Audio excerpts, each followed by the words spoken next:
Hey everybody, Dan Morse here from the regional office. I wanted to create this YouTube video as a tutorial for the officials for Section 9. The video sent out by our school and RefView is kind of over-encapsulate some of the stuff that you guys need to do for us.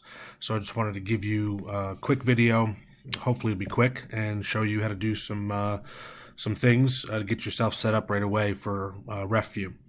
The first thing you're going to do is go to RefView.com. From here, you're going to get this site right here. First thing you're going to do is click Forgot Your PIN. You're going to enter your email address in the box, click Send, and the support team at our school will send you the video, or not the video, the PIN number that's been generated for you. You can do this at any time that you've forgotten your PIN as well. If it tells you that your email is not registered, send me an email, daniel.morse@ouboces.org, and I will look and find out the reason why it's not showing up.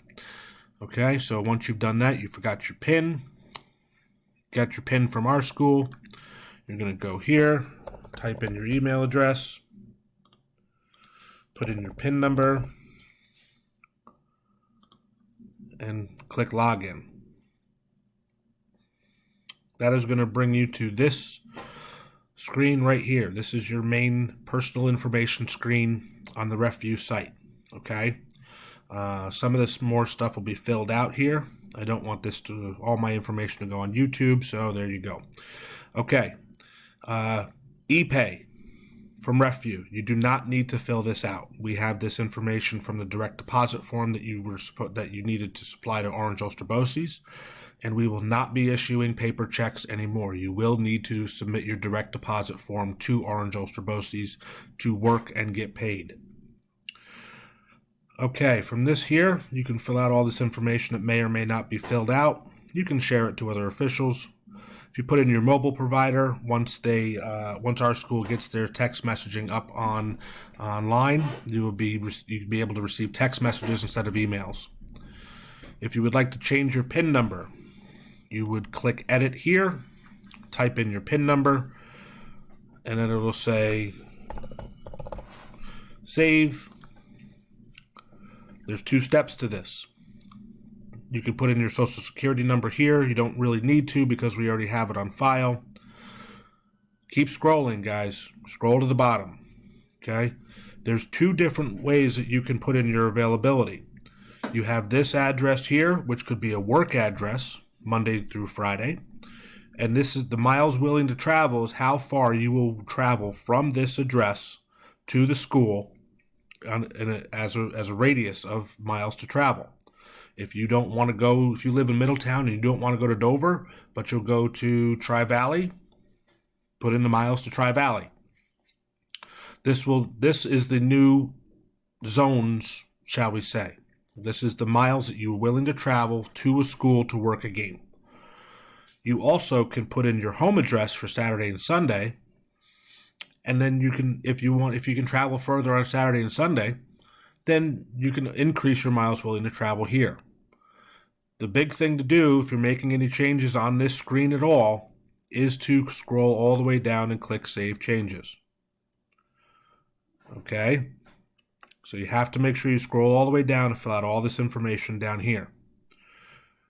Sports and certifications.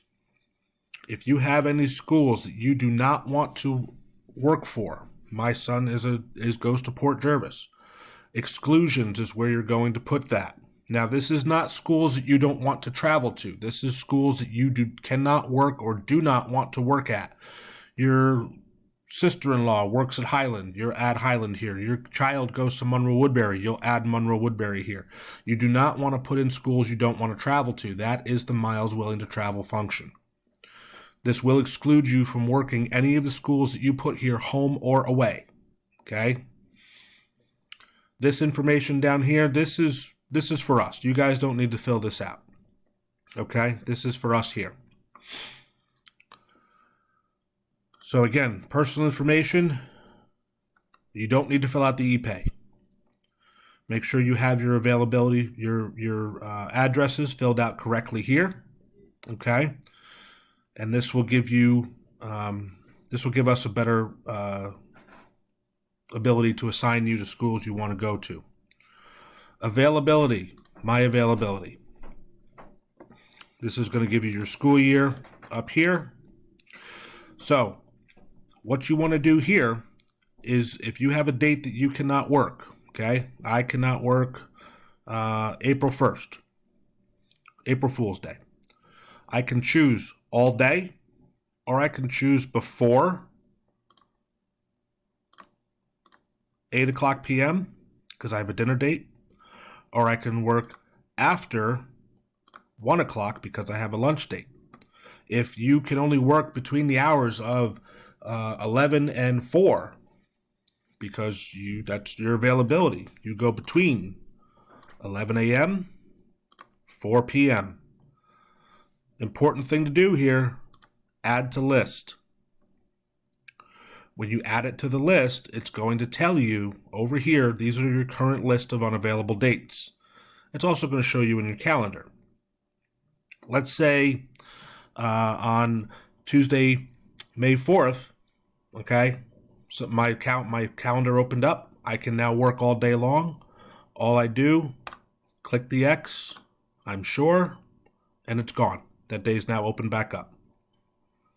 Okay, so those are the main things that we need you to do to fill out your availability for the first time, and you only need to do this once unless your information changes. You can go season by season in the availability, but you don't need to update your sports. You don't need to update your addresses. You don't need to update things multiple times during the school year. Okay? My availability, this should be updated frequently. If you get a game from Section 1, close out the day. If you get a game from us, close out the day in Section 1. Please make sure we keep this up to date. It makes our jobs a lot easier, and then we won't be calling you or emailing you with games that you can't work. Okay, I'm going to make a couple of other videos, but I wanted this one to be short. This is your new introductory video, how to log in, putting your availability in, and how to do exclusions. If you have any questions, please feel free to call our office, 294-5799, and we'll help you out. Thank you.